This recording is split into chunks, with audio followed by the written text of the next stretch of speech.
لازم الرئيس يعرف ان الوزراء غلطانين، ولازم يعرف ان لينا حقوق مش هنسيبها. عايز اقول حاجه يا اخوانا، انا لا اتعدى ابدا في الكلام على انسان، ومعروف عني ان انا لا ارد لانسان خطأ لسان، لان الذي يخطئ باللسان سفيه لا يرد عليه. ولكن احنا اذا كان الخطأ هيؤدي الى اعاقة مشروعات وحاجات ليكوا، لا هرد وهرد وهرد وهرد عشان نتفق. انا ممكن اتنازل شوية، ممكن اتنازل شوية عن حد بيغلط فيا واعمل نفسي مش سامع، لكن حد بيغلط في حد اختارني عشان امثله، اقسم بالله العظيم دونها والموت انا اتنازل فيما لي، اما ما لك والله العظيم لو جالي مين ما هتنازل بحقك، حتى لو كنت اروح في 60 داهيه ما بيهمنيش خالص، والله ما بيهمني، والله ما بيهمني، والله ما بيهمني. بحب الخناقه والجدع يتخانق معايا.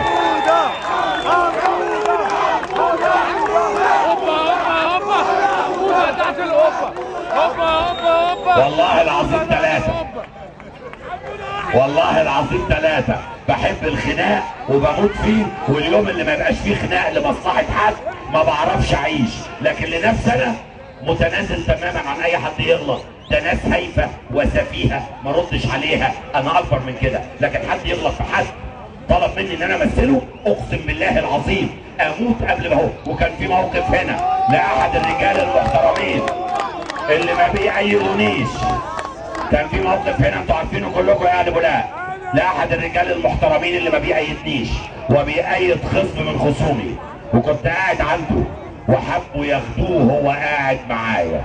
اقسم بالله العظيم اني ركبت معاه الميكرو، عملت مشكله كبيره جدا، ورحت قلت لو الراجل ده هيتلمس انا الاول الدكتور محمد حموده اتلمس، ده قاعد مع راجل مش قاعد مع قطه، وهو راجل ومحترم واحسن مني حتى لو كان ضدي.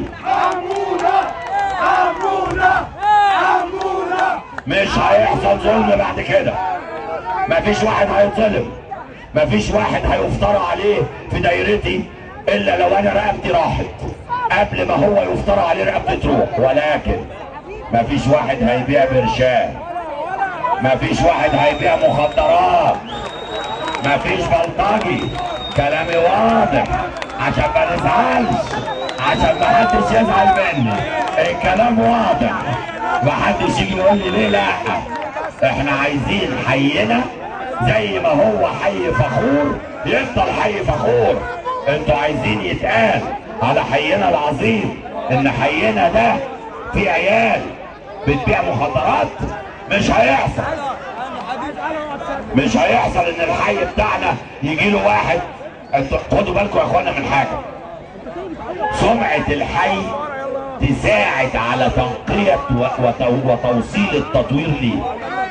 لما يجي واحد يسيء لسمعة الحي بتاعنا يبقى مش مننا وما بيحبناش، لما يجي واحد يسيء لسمعتنا يبقى ما ينفعش خالص يبقى مننا.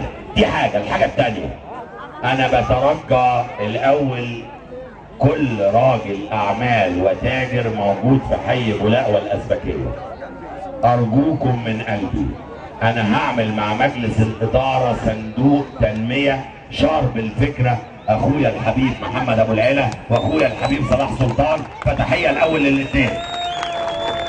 هم اللي قالوا الفكره تبرعا وقالوا احنا هنعمل كده. فالحاج صبحي ابو احمد قال انا مشترك، وكل واحد تاجر لازم يشترك.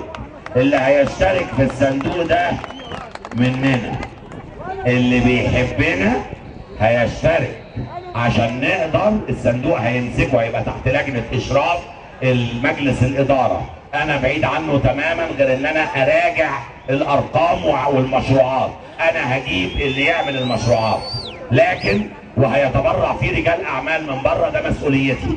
لكن لازم كل تاجر هنا اللي بيكسب 100,000 في الشهر لازم يحط في الصندوق 10,000. ما يجيش يقول انا بدفع ضرايب، لانه لو ما حطش ال 10,000 جنيه فان الطريق لن يتسع له ولنا معا، اما نحن واما هو. انا عارف ان الكلام ده هيزعل، ما هم متحالفين ضدي، ما هم متحالفين. بعض رجال الاعمال تحالفوا مع الخصوم لانهم عارفين ان انا لن احقق مصالحهم.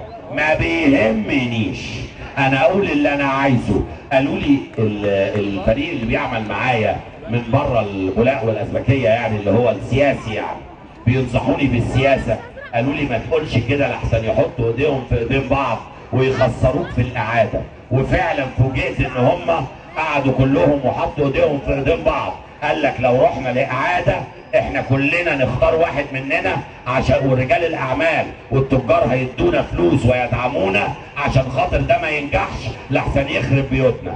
انا بقول لهم مبدئيا اقسم بالله العظيم ان شاء الله باذن الله بفطنه اهل بولاق والازبكيه اعاده مش اعاده هنجح، وهنجح غصب عنكم لاني مخلص ولان ربنا يا رب يا رب يا رب بيكم اكتسب بيكم الاكتساح بيكم انتوا. بقول لهم وبعت لهم اهو. اللي مش عايز يحط ايده في ايدينا عشان نطور حينا ما يجيش يقول انا من بولاق. انا بقيت من بولاق، اللي مش عاجبه يخبط راسه في الحته اللي فوق دي. انا بقيت جزء من بولاق خلاص. انا بولاق والازبكيه انا ابنهم، انا هنا وفي وسط الستات دي والرجاله دي واحد منهم. هوبا حموده تحت القبه.